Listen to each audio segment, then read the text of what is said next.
In this video, I'm going to show you how to take progress photos and log your progress visually within my online personal training software. So the first thing you need to do to get this process started is to go down to the tracking tab at the bottom right hand side of the screen.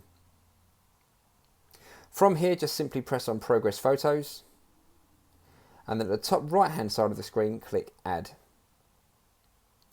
Okay, you can press on the date and change the date using the scroll wheel if you wish. Hit done when you're ready.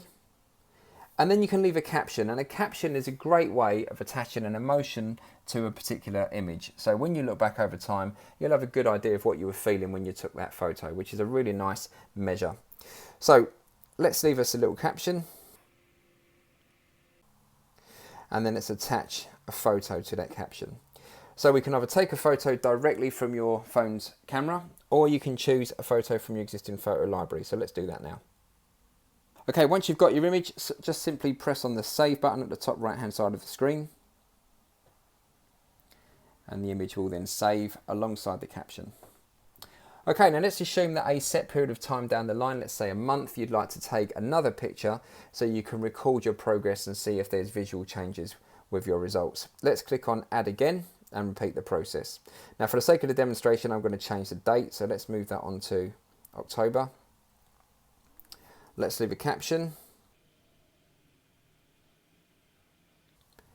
And let's add a photo.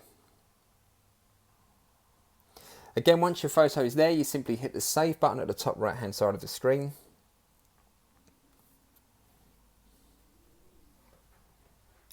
And the image will now save. Okay, so now within your progress photos library, you can see that you've logged 2 photos, you can see the captions, and you can see the dates that they were taken.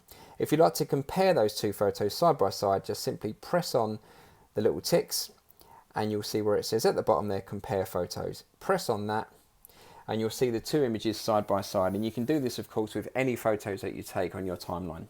I hope you found that useful, and if you've got any questions, you can feel free to get in touch with me at any time and I'd be more than happy to give you some assistance.